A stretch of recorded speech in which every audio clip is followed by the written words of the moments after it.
안녕하십니까. 시각과 촉각상, 시각상과 촉각상이네요. 박영민 교과서에 있는 거죠. 뭐냐면은 그냥 설명한 문입니다. 그러니까 시각상이란 뭐고 촉각상이란 뭐고, 그리고 그림을 그릴 때 우리는 무엇으로 그리는가가 동양과 서양이 다르게 나타난다. 그래서 동양은 뭘 쓰고 서양은 뭘 쓴다를 대조하여 설명한 겁니다. 근데 뭐 솔직히 내용적인 측면은 그냥 외워버리면 돼서 문제가 안 되는데요. 개념적인 게 여기서 들어갑니다. 그러니까 이 글을 우리가 이해를 하기 위해서는 뭐가 추가로 들어가냐면 읽기 전 활동, 읽는 중 활동, 그 다음에 읽은 후 활동이 있거든요. 그것을 일단 기본적으로 외우고 가셔야 돼요. 요 단원에서는 그게 문제로 납니다. 읽기 전, 읽는 중, 읽은 후 활동. 그러고 내용은 뭐 부가적으로 더 하셔야 되는 거고요. 그래서 뭐 이런 거 있습니다. 얘는 근데 솔직히 이게 필요가 없는 단원이에요. 바로 지문으로 들어갈게요. 자, 파리의 몽마르트르? 파리의 몽마르트르 언덕에는 화가들이 진을 치고 있는 곳이 있다라고 합니다. 근데 아까 내가 뭐랬어요? 읽기 전, 읽는 중, 읽기 후라고 했죠. 읽기 전이라고 옆에 보시면 나와 있을 겁니다. 뭐 어디 옆구리에 책 끄트머리에 이렇게 보면 읽기 전. 이 글을 읽는 목적은 뭐지? 이 제목을 보니 이 글은 그림을 그리는 두 가지 방식에 대해 설명한 것 같아 라고 이렇게 얘기를 해놨는데요. 이런 얘기를 해놓은 게 뭐냐면요, 바로 읽기 전에 이런 활동들을 해보란 소리입니다. 그래서 이거는 예시예요. 읽기 전에 이런 활동을 했다라는 거야, 어떤 아이가. 그럼 이 읽는 목적은 무엇이지? 라고 얘기를 하면서 이건 뭘까요? 이것은 읽기 목적을 확인하기입니다. 네.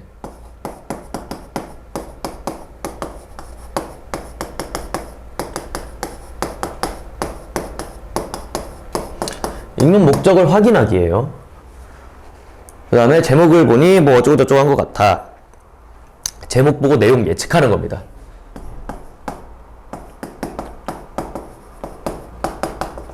제목 보고 내용 예측하기. 네, 그래서 읽기 전에는 어떤 활동한다? 요 두 활동을 한다라는 겁니다. 자, 그 다음에 그래서 이제 지문으로 갈게요. 말로를 그것이 프랑스인가 봐요. 파리의 몽마르트르 언덕에는 화가들이 진을 치고 있는 곳이 있다. 테르트르 광장이다. 이곳의 화가들 중에는 검은 종이를 오려 관광객의 얼굴을 만드는 작가도 있대요. 그의 작품들은 죄다 인물의 옆 얼굴만 담고 있는데 그도 그럴 것이 옆 얼굴 정면을 실루엣으로 표현하면, 실루엣은 그냥 이게 그림자 같은 거로 표현하면 눈, 코, 입의 생김새를 알 수 없을 뿐 아니라 머리 모양을 어떻게 생겼느냐에 따라 전혀 다른 사람처럼 보일 수 있기 때문이라고 합니다. 이렇듯 대상의 측면 이미지를 표현한 것을 프로필이라고 합니다. 자, 프로필의 정의가 나왔죠. 그냥 비문학 읽듯이 한번 해볼게요. 한 사람의 성품이나 양령에 대한 간단한 비평을 프로필이라고 부르는 데에서 알 수 있듯 미술에서 프로필은 사람의 정면이 아니라 측면을 묘사함으로써 인물의 핵심적인 특징을 뽑아낸 것이라고 합니다. 씁시다. 프로필 초상화의 개념이죠.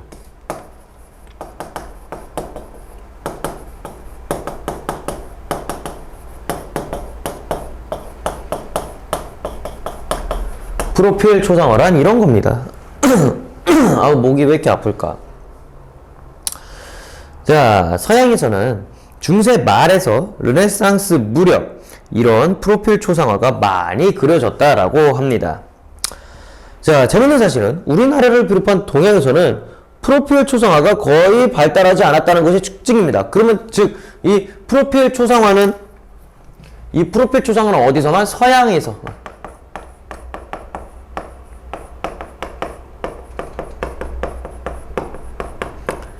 그럼 이 프로필 초상화는 서양에서 발달이 많이 돼 있고요. 발달이 아니라 그냥 서양의 대표적이라고 합시다.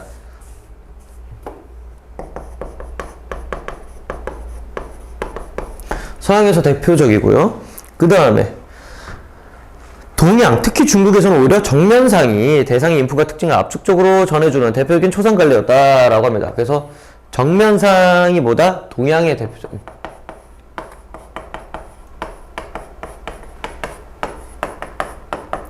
동양에서 대표적으로 많이 쓰였다라는 거죠. 벌써 달라요. 한쪽은 옆면, 프로필 초상화고, 한쪽은 정면. 우리는 정면상인 프로필을 많이 봤겠죠, 앞으로.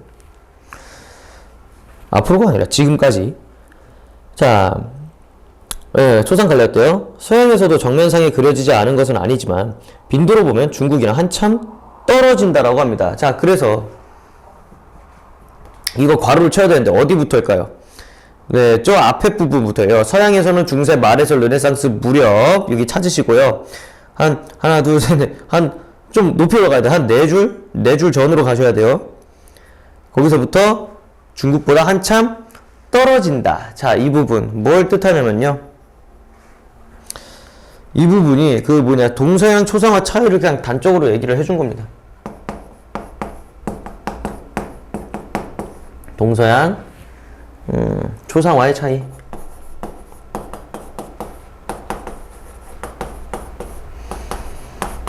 동서양 초상화의 차이입니다.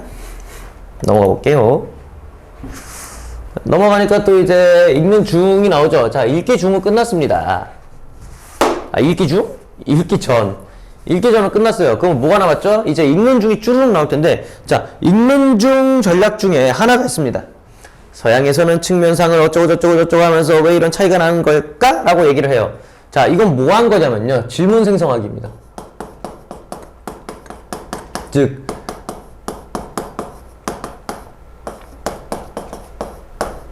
그러니까 스스로 질문을 하면서 읽어보란 소리예요. 질문하면서 읽어보고. 그 다음에 질문 계속 삼기면서 그럼 거기에서 알아내는 거 있죠. 그 안에서 또 이건 이런 거구나. 그럼 뭐야?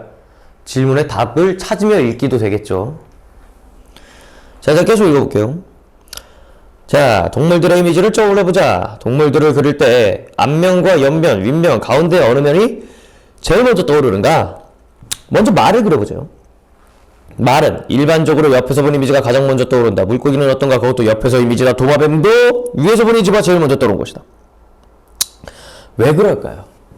우리가 말을 그리려면, 그러니까 동물들을 그리려면 거의 옆면이죠. 뭐 말 그리려면 말이다. 말 그리려면 뭐 이렇게 그리지 않겠습니까? 여기 갈기 있고. 그 다음에 도마뱀은요.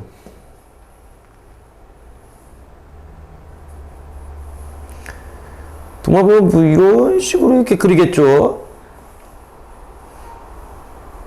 도마뱀은 뭐 이런 식으로 그리지 않겠습니까? 그러니까 이런 식으로 우리는 항상 그 인상에 대해서 딱 특징적인 것만 잡아낸다라는 걸 얘기하고 싶은 것 같아요. 그래서 이거 봐. 먼저 떠오를 것이다. 요거 괄호 치시고요. 동물들을 그릴 때 앞면과 옆면 뭐 쭉쭉쭉쭉 하면서 제일 먼저 떠오를 것이다. 그러니까 동물들이 갖는 전형적인 면 있죠.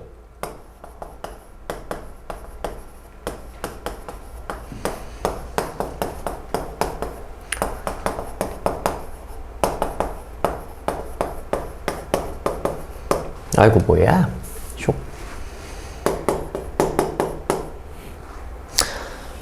전형적인 아니래. 전형인 면이네요. 아이씨. 그러니까 그 동물을 제대로 표현할 수 있는 면이란 뜻이에요. 이렇듯 동물을 떠올리다 보면 제일 먼저 떠오르는 면이 하나씩 있대요. 우리의 머릿속에 각인된 전형으로서의 면이다. 그럼 사람은 어떤가? 여기부터 괄호를 쳐놓으세요. 사람은 어떤가? 사람은 다른 동물과 달리 두 개의 경쟁적인 이미지면을 동시에 가지고 있다고 합니다. 그래서 이제 누구랑 누굴 비교할 거예요? 사람과 동물 비교 때릴 겁니다.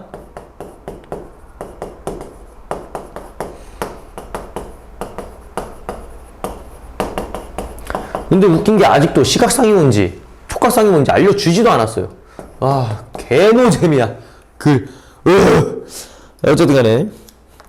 자, 고대 이집트의 벽화가 이를 잘 보여준다. 대형 박물관에 소장한 늪지로 사냥을 간 네바무는 얼굴과 다리는 측면에서 본 모습을, 가슴과 눈은 정면에서 본 모습을 그린 것이다. 자, 해부학적으로는 불가능한 혹은 자세래요. 그러니까 다리는 측면에서 봤고 뭐 다른 데는 정면에서 보고 그 막 몸이 이렇게 막 비틀려 있는 모습 아니겠습니까? 어쨌든 그런 불가능한 자세지만 이 그림뿐 아니라 고대 이집트 벽화 대부분이 죄다 이런 식으로 그려져 있대요. 그 이런 식은 뭐야? 얼굴과 다리는 측면, 가슴과 눈은 정면이란 소리죠. 얼굴하고 가슴은 정면이고요.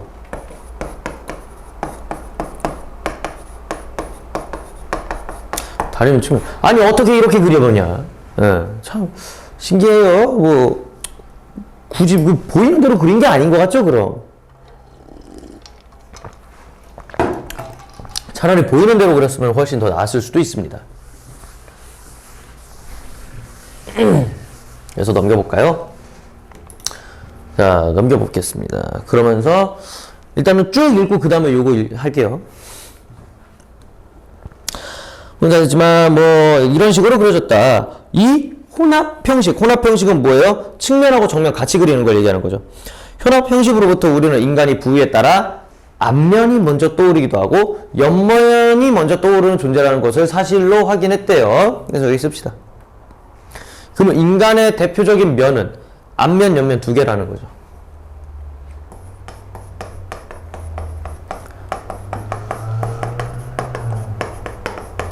인간의 대표적인 면이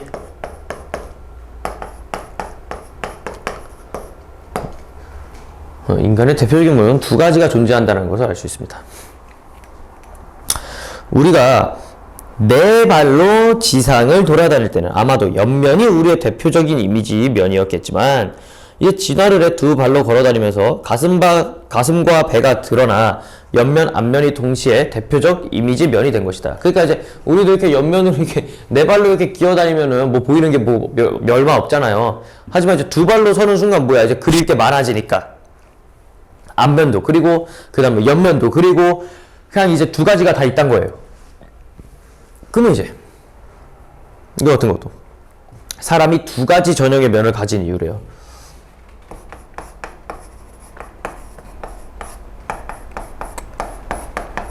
두 가지 면을 가진 이유. 아, 이거 뭐야? 왜 지우는데 하얀색이 나와? 자, 참고로 그 다음에 저 위에 좀 붙이다. 그래서 보시면은 뭐 늪지로 사냥을 간 네바몬에서 뭐 어쩌고 하는 이유는 무엇일까? 이것도 간단합니다. 야, 질문 때리지 않냐? 또 이것도 뭐 아까랑 똑같습니다. 질문하면 읽기.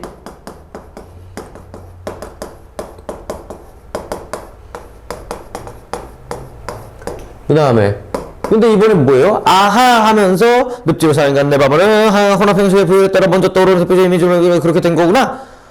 질문에 대한 답을 찾으면 읽음이에요. 질문에 대한 답을 찾으며 어머나 뭐야 이거 찾으며 읽기 입니다.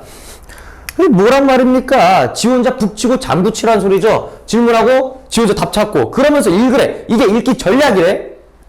누가 몰라. 그러니까 모르는 애들이 있으니까 가르쳐 주는 거겠지. 하지만 우리가 은연중에 하는 것들이 다 이런 읽기 전략이었다는 소리입니다. 자, 계속 이어서 읽어볼게요. 정면상이나 측면상은 이 가운데 어느 하나를 선택해 그린 것이다 라고 합니다. 정면상, 측면상 말고 시각상, 촉각상 좀 알려주세요. 빌드업 치는 거겠죠. 그거 설명하려고 이렇게 계속 하는 거겠죠. 근데 졸라 지루해지네. 이게 다 유튜브 때문이에요. 10초 앞으로를 못하니까 답답해 뒤지죠 아주 그냥. 아, 니들은 할 수 있겠구나. 나는 못해. 난 이거 계속 처음부터 읽어야 돼. 어쨌든 간에 서양에서 프로필을 많이 그려진 것은 백인과 흑인의 경우 해부학적 구조상 옆에서 볼 때 얼굴의 특징이 또렷이 살아난다는 점. 이거 뭐야? 이거 있죠. 냄새 나지 않습니까? 서양에서 프로필이 발달한 이유 1, 2, 3입니다. 일단 맨 첫 번째 이거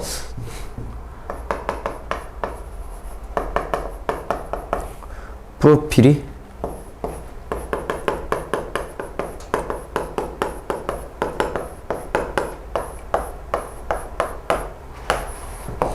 자, 백인과 흑인의 경우 블라블라 하면서 살아난다는 점 이게 1이고요. 그러면 두 번째 이유 한번 봅시다. 그리고 형태의 포치에 유리해 정면상보다 얼굴의 정확한 지연이 쉽다는 점 이게 두 번째입니다. 포치가 뭐야? 그래서 포치가 무슨 뜻일까 하고 읽는 중에 뭐래? 아, 넓게 늘어놓음이라는 뜻이구나 하면서 이렇게 자료 찾으면서 읽었죠? 이것도 읽기 전략 중에 하나예요. 모르면 찾아봐야 돼요. 그러니까 니들이 안 하는 것 중에 하나예요. 이건 니들이 안 해요. 왜? 읽다가 모르면 그냥 던져요. 미친놈들이 알아가지고 다시 풀어야 될 거 아니야. 물어보든가 검색해보든가. 근데 몰라. 안 해. 아, 이러니까 여기까지만 할게요.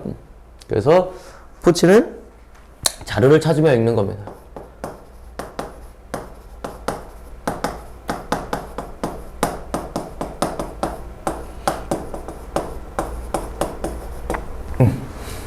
그 다음에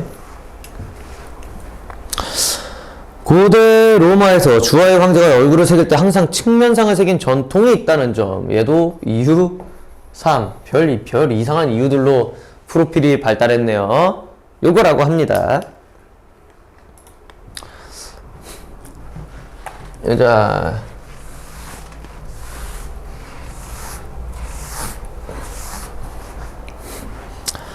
그 다음에 그런 것이라고 볼 수가 있다고 합니다. 이렇듯 인간이 두 개의 경쟁적인 이미지면을 동시에 가진 까닭에 정면상과 프로필 외에 동서양 모두 이 둘을 한꺼번에 나타내는 부분 측면상을 발달시켰다고 합니다. 자, 부분 측면상은 뭐예요? 자연스러운 방식으로 측면, 정면 동시에 나타내는 거랍니다. 아, 말도 어려워.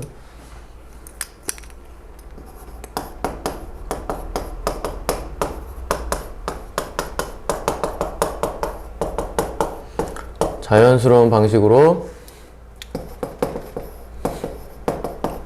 정면과 측면을 동시에, 정면과 측면을 동시에 나타냈다.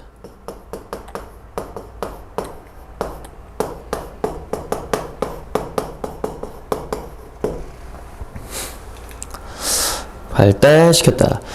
그런데 흥미로운 것은 앞에서 보았듯 고대 이집트 벽화의 경우 그런 자연스러운 방식이 아니라 정면과 측면을 신체 부위에 따라 편의적으로 봉합하는 방식으로 인간의 두 이미지면을 동시에 나타냈다는 점이다. 인간의 두 이미지 이제 아시겠죠? 정면, 측면이에요.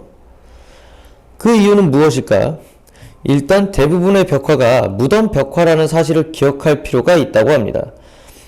무덤 속의 주인공은 내세에서도, 그러니까 내세는 이제 죽은 이후 저승이란 뜻이에요.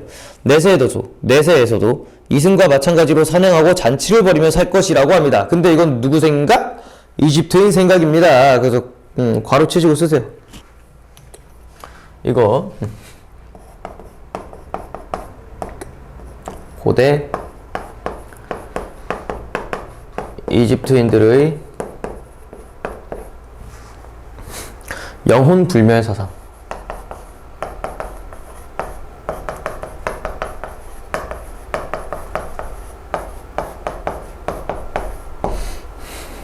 그 다음에 그런데 주인공이 자연스러운 부분 측면상으로 그려지면 그 원근 표현에 따라 사지 중 일부가 작게 그려지거나 아예 안 보일 수도 있대요. 그러니까 팔다리 중 하나가 마탱이가 간다는 소리죠. 막 그리다 보면은. 그러면 이제 그 부분이 어떻게 돼요? 이집트인들이 생각하겠죠. 야, 이거 그러면 저승에서 얘 팔 하나 없이 사는 거 아니야? 이런 식으로. 그래서 이거 아니에요?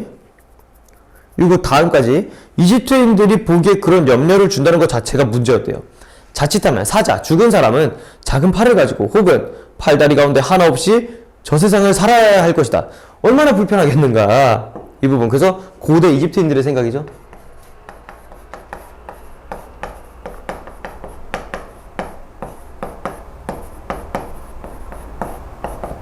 그러니까 죽은 사람이 거기 가서도 똑같이 산다 이거야. 그래가지고 야, 이거 그림 그릴 때 잘못 그리면 안 돼. 팔 하나 없으면 팔 하나 없는 채로 사는 거야. 이 생각을 했나 봐요. 그래서 최대한 다 나타내려고 그렇게 노력을 하지 않았겠습니까? 라는 겁니다.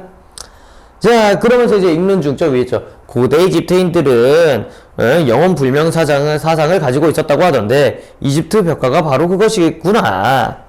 즉 얘는 지금 뭐야? 배경 지식 활용하며 읽고 있습니다. 지가 아는 거였나 봐요.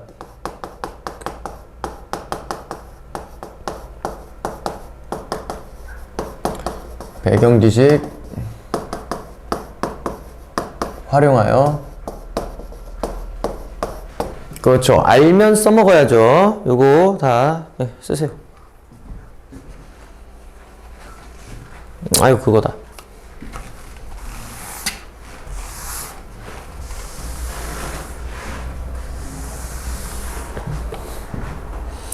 분필가루를 너무 먹나봐.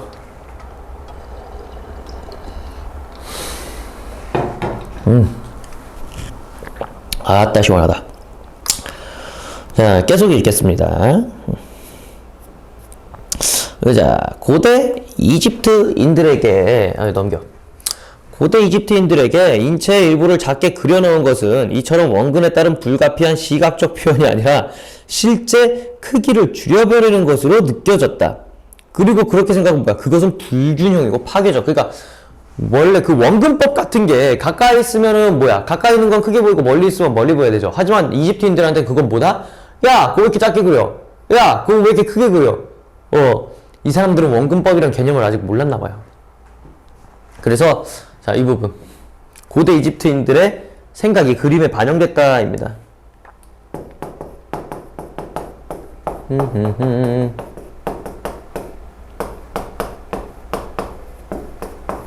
고대 이집트인들의 사고방식이 그림에 반영됐다.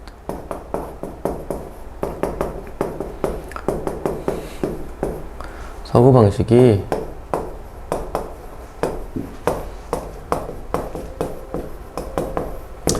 그림에 반영되었다. 그 다음에 그들은 그림을 기본적으로 시각상 아니라 촉각상의 토대를 둔 것이기 때문이라고 합니다. 자, 드디어 나왔어요. 촉각상, 시각상. 아우, 오래도 걸렸다. 자, 그럼 한번 봅시다. 촉각상이란 뭐래요? 촉각적 경험을 가져다주는 이미지. 밑줄 쳐. 니들은 이거 다 외워야 돼. 그래서 이를테면 동일한 종류의 사물이 앞뒤로 떨어져 있어서 한 지점에서 볼 때 크기가 달라도 보여 만지면 뭐라는 거야? 달라 보여도 만져보면 같듯 사물의 객관적 형태나 모양에 대한 인식을 상으로, 그러니까 우리 대가리에 있는 것으로 있는 게 촉각상입니다. 직접 우리가 경험을 했던 거. 그럼 그게 촉각상이고요. 시각상이란 뭐죠? 시각상이란 시각적 경험이 가져다주는 이미지. 그러니까 같은 사물도 보는 위치에 따라 더 크거나 작게 보이듯 주체가 본 그대로 쓴 거랍니다. 그 말은 즉슨 촉각상은 눈 감고도 그릴 수 있어요. 왜? 머릿속에 있으니까요. 우리가 이미 만져보고 경험하고 아 이거 사과네 그럼 사과 이렇게 막 그리는 거야. 시각상은 그러니까 네가 본 대로 그리는 거야. 야, 뭐 저거 포도가 저렇게 사과처럼 생겼냐? 그러면 사과 그리는 거야 그냥. 자, 앞에 있는 포도를 그려보세요 했을 때 촉각상으로 그려고 이러면 그냥 우리가 알고 있는 포도 그리고, 근데 포도인데 사과처럼 생겼어. 존나 이상해. 시각상으로 그리는 거는 그냥 있는 대로 그려야 돼. 이게 포도라고? 이러면서도 그냥 그려야 돼. 이해됐죠? 계속 해봅시다. 자, 그래서 시각적으로 어떻게 보이느냐에 실제 그 형태나 모양이 어떤가에 더 관심을 둔 이집트 벽화는 시각상보다는 뭐? 촉각상을 더 중시한 개념, 촉각상을 더 중시한 그림이라고 할 수 있죠. 왜? 진짜 보인 대로 그렸으면 팔도 작게 보일 거고 뭐 안 보이는 걸 안 보이게 그릴 거고 해야 되는데 이 사람들은 팔다리 4개 다 있어야 돼! 라고 했으니까 눈에 보이는 대로가 아닌 지들이 알고 있는 대로 생각했으니까 이집트 벽화는 촉각상으로 그린 겁니다. 이제 아시겠죠? 시각상, 촉각상이 드디어 나오네. 아우 답답했다 진짜 아주 그냥. 자, 계속 읽어볼게요. 원근법적 표현에 익숙한 오늘의 시각에서 보자면 뭐야 이거 근데 내가 뭘 적어놓은 거지 이거? 오늘의 시각에서 보자면 시각상과 촉각상이 더 치중하여 그린 이집트인들의 표현이 더 어색할 수 있을 겁니다. 아, 야 이거 아까 위에 거다. 촉각적 경험이 니씨 이거 오타났네. 촉각적 경험 이거 촉각상이 얘기고 그냥 이거 그거다. 그거 시각상. 이거 위에 있는 거 읽는 중도 한번 씁시다. 야, 읽는 중이에요. 내가 글을 읽기 전에 그림을 그리는 2가지 방식에 대한 설명이 있을 거라고 예측했는데, 그렇죠. 아까 제목 보고 예측하라 했죠. 그럼 이제는 뭐야? 예측 확인하며 읽기.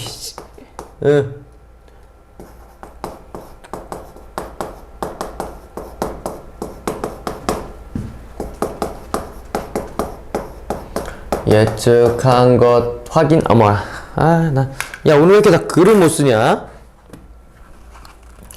한글부터 다시 배워야겠다, 야, 씨. 머릿속에서 협선이. 예측한 것 확인하며 읽기.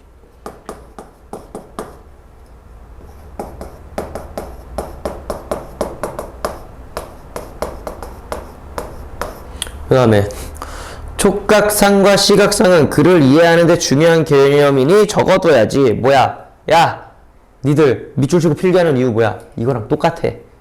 자, 주요 내용 기록하며 읽기.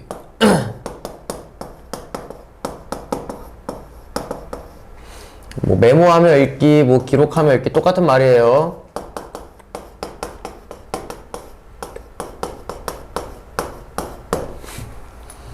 그래서 여기 뭐 이렇게 얘기가 쫙 나오고 뭐 시각상, 촉각상 잘 들었습니다. 넘겨보겠습니다.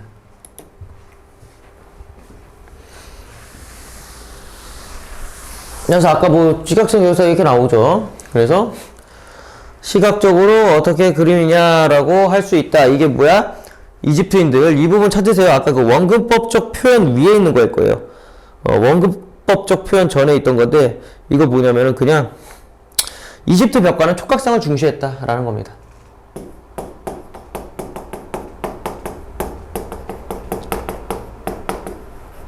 그럼 이집트 벽화는 뭐로 그린 거다? 촉각상으로 그린.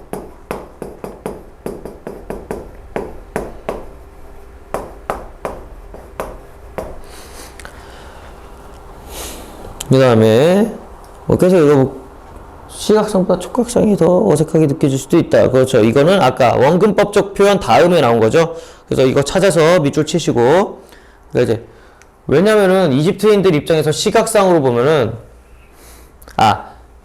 그 사람들 입장에서는 촉각상으로 그렇죠. 하지만 우리는 이제 원근법이니 그런 거를 다 알잖아요. 그래서 우리가 이걸 보면은 뭐야 이게 왜 이렇게 그랬지? 라고 이해가 안 되는 거예요. 우리 입장에서는. 그래가지고 왜냐면 우리에게는 원근법에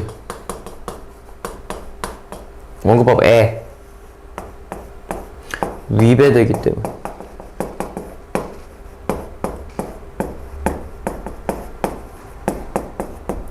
약을 먹어서 그런가? 계속 정신이 없네. 이겁니다.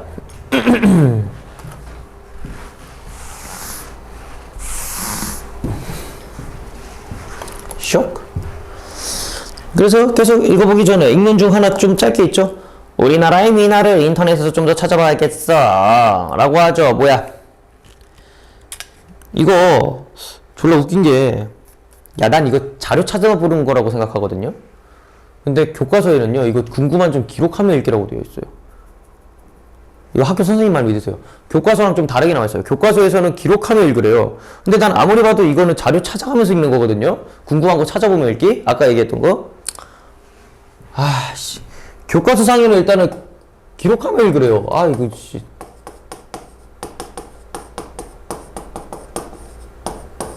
이거 좀 이상해. 이거 학교 필기 보세요.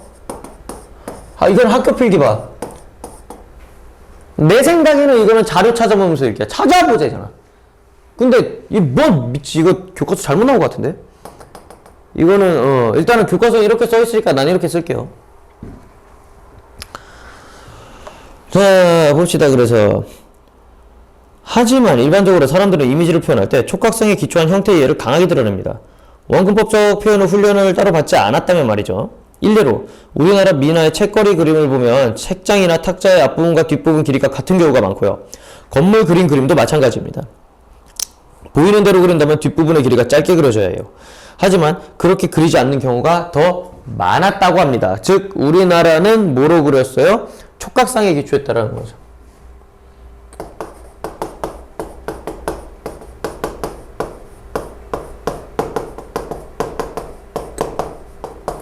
촉각상에 기초하여 형태를 표현한 예.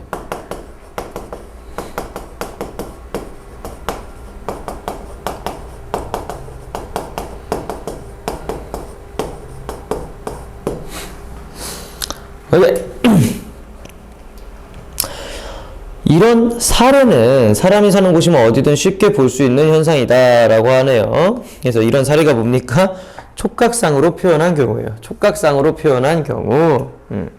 그래서 이게 이런 사례라고 합니다. 여기가 왜 이렇게. 그래서 사람 사는 곳이면 어디든 쉽게 볼 수 있는 현상이다. 그러나 하면서 이제 여기부터 괄호치세요. 고대 그리스와 르네상스 시대 유럽에서 철저히 시각적 경험에 의존하여 대상을 묘사하는 특수한 현상이 일어났어요. 뭐야 이제. 이게 바로 시각상으로 표현한 경우죠.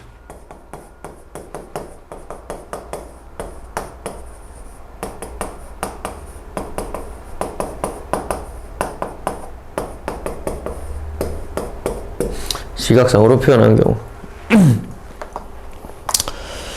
하다. 그리고 이런 시각적 사실성이 서양 미술의 고유한 특성이 되었다라고 합니다.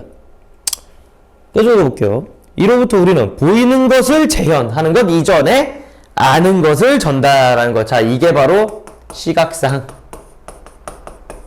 이게 바로 촉각상.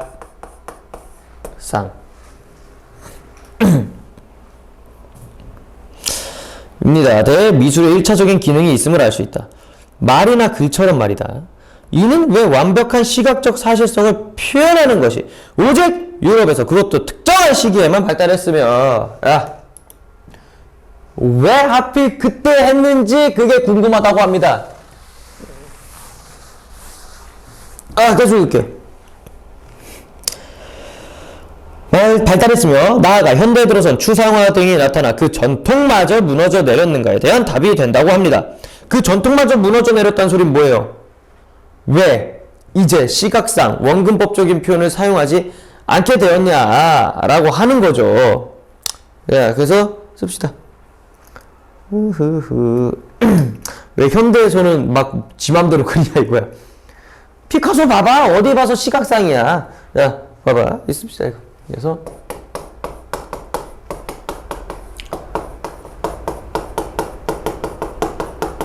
시각상과 원근법적 표현을 사용 안 한다.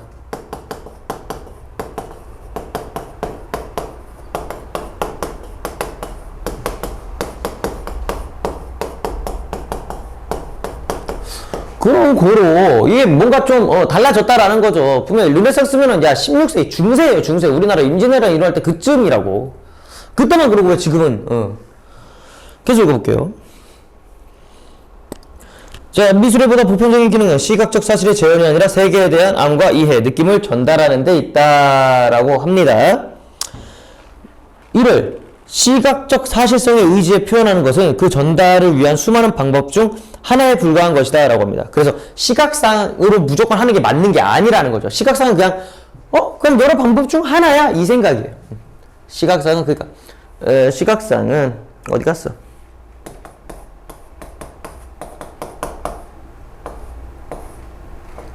시각상은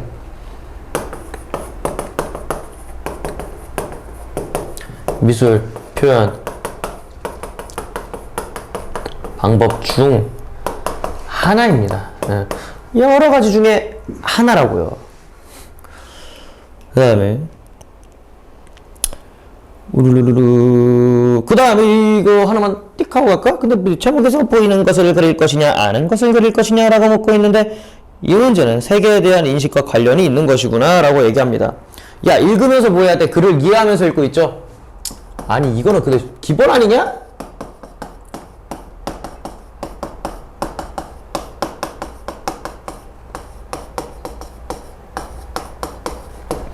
글을 이해하며 읽어. 누가 이해를 안 하면서 읽어? 당연하지만 그래도 모르는 친구들이 있어서 이렇게 개념으로 정리를 해놓은 거다잉. 계속 봅시다잉. 자, 그래서 고대 이집트 벽화로 다시 눈길을 돌려보자. 이집트 벽화 졸라 좋아해. 사람을 그린 것에도 정면과 측면의 봉합이 아니라 정면과 측면 어느 한쪽에서 본 보다 사실적으로 묘사를 한 그림들이 있다라고 합니다. 문구나 무희를 그린 그림이다. 이처럼 신분이 낮은 존재를 그릴 때는 또 시각상에 가깝게 그리고 참네. 왜지? 파라오나 귀족처럼 신분이 높은 존재를 그릴 때는 촉각상에 가깝게 그린대요. 왜지? 야 이거 신분이 낮은 존재.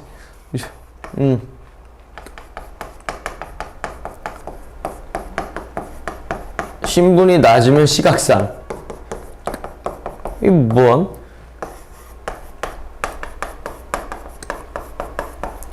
신분이 높으면 촉각상이래요. 왜? 모르겠다.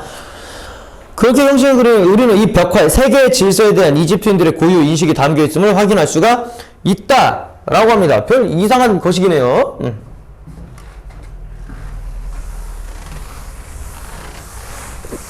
근데 봐봐, 아까 뭐라 얘기했어요? 이집트인들은 죽으면 죽어서도 끝까지 살아간다. 즉 영생. 하지만 신분이 낮으면 그것도 없다라는 거죠. 죽으면 끝이고 신분이 높으면 계속해서 살아간다라는 의미 아닐까요? 볼게요. 곧 보이는 대로 그려진다는 것은 찰나의 대상이 된다는 것이고요. 그것은 필멸의 운명을 드러내는 것이다. 필멸, 반드시 멸한다. 죽음이 있다. 끝이 있다는 뜻이에요.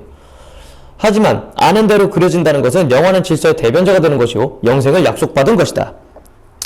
즉 신분이 높으면 미래 또한 보장이 됐다는 뜻으로 나중에도 살아가야 되니까 팔다리 다 붙어있게 그리고 신분이 낮은 애들은 그냥 그 순간적이니까 그냥 순간 보이는 대로만 그렸대요.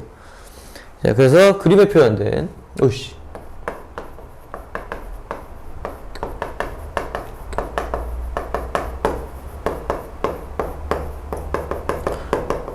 이집트인들의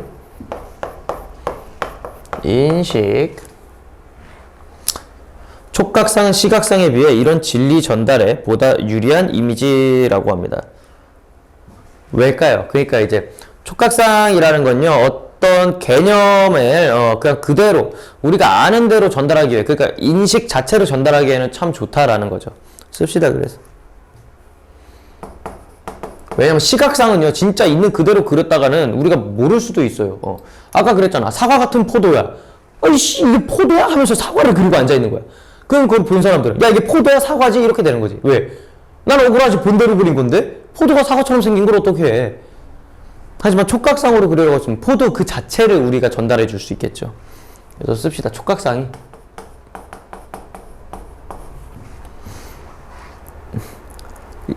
촉각상이 대상에 대한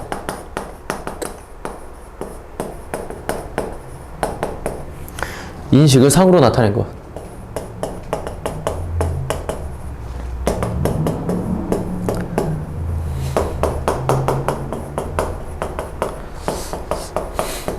그래서 이제 보시면은 기호 같은 게 촉각상입니다. 기호.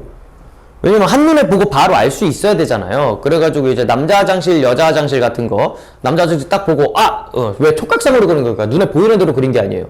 눈에 보이는 대로 그렸으면요 남자 여자 구분 못할 수도 있어요. 머리 긴 남자, 머리 짧은 여자 어떡할 거야?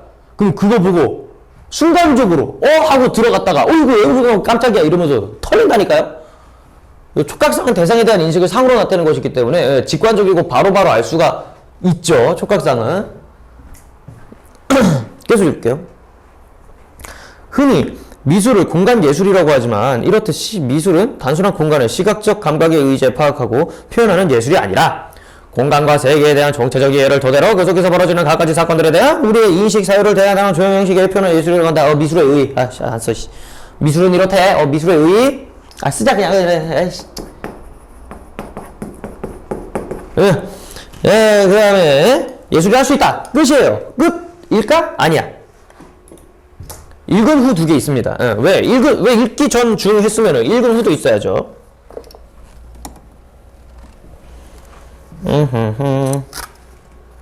으짜. 봅시다. 그래서 읽은 후. 미술을 단순히 시각적 감각으로만 파악한 대상을 표현한 예술이라 생각했는데 이 글을 읽고 나니 미술이 공간과 세계에 대한 총체적인 이해를 바탕으로 우리의 인식과 사유를 표현하는 예술임을 깨달았대요. 즉 새롭게 알게 된 점을요 정리하는 겁니다. 읽은 후에는 이렇게 하는 거예요. 새롭게 알게 된 점이나 그냥 새롭게 알게 된 점. 그래. 이나 깨달은 점을 정리함.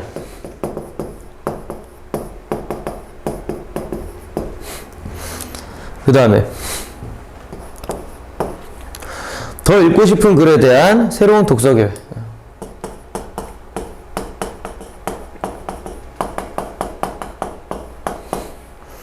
더 읽고 싶은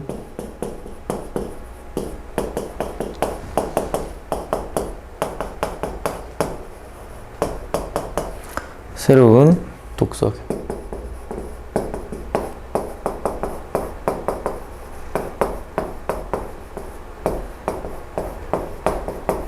발 아파. 미쳐버리겠네. 오케이? 이렇게 해서 읽기 전 정리 따로 해. 그 다음에 읽는 중 있죠? 읽는 중도 5개 있어요. 그거 따로 정리하시고, 읽은 후도 정리하세요. 필수야. 그 다음에 내용은 한 2번, 3번 읽으시면은 문제는 자연히 풀릴 것입니다. 자, 시각상, 촉각상은 여기까지입니다. 문제 풀어오세요. 수고했습니다.